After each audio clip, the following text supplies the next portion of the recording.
Good morning. I want to continue this thought of waiting on God by talking to you about one of my favorite Bible passages regarding waiting on God. And it's Isaiah chapter 40, verse 31. Isaiah writes, "Those who wait on the Lord will renew their strength. They'll mount up with wings as eagles. They'll run and not grow weary. They'll walk and not faint." I love this verse so much, but it's often misunderstood. You see, for the average American, we invert it. We literally turn it around. We say the opposite of what Isaiah is saying. The rule is called the rule of end stress. And what I'm talking about is, in the Bible, if you have one of something, it's to focus you on that one thing. If you have a writer describing two things, it's usually to compare and contrast those two things. But when you have a list with three things, the emphasis is always on the third thing. So when Isaiah says they'll soar on wings like eagles, they'll run and not grow weary, they'll walk and not faint, his entire emphasis is on the last thing. It's about walking, the ability to endure, the ability to keep putting one foot in front of the other. That's his primary message. But if you go into the average Christian bookstore and you see this verse on a poster, a print, a painting, it's typically of an eagle soaring above a mountain. And that's not Isaiah's point.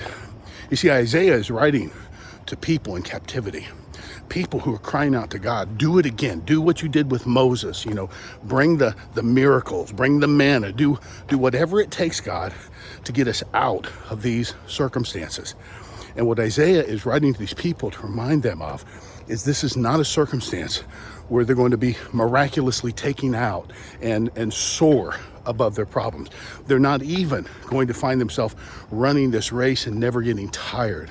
Instead, God was going to give them this amazing ability to endure.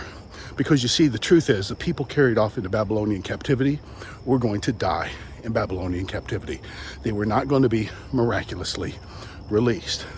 And so Isaiah is trying to help them see a different kind of miracle, that those who wait on the Lord have this ability to endure. And over the years, what I have discovered is the people I envy most, the people that I find myself just so impressed by their faith and their walk with Jesus, are not those people who were recipients of miracles, that all of a sudden they were taken out of their suffering, out of their pain, out of their difficulty, out of their circumstances, and now they don't have this problem anymore. The people that I find myself envying are those people who have suffered long and have not given up. They keep putting one foot in front of the other.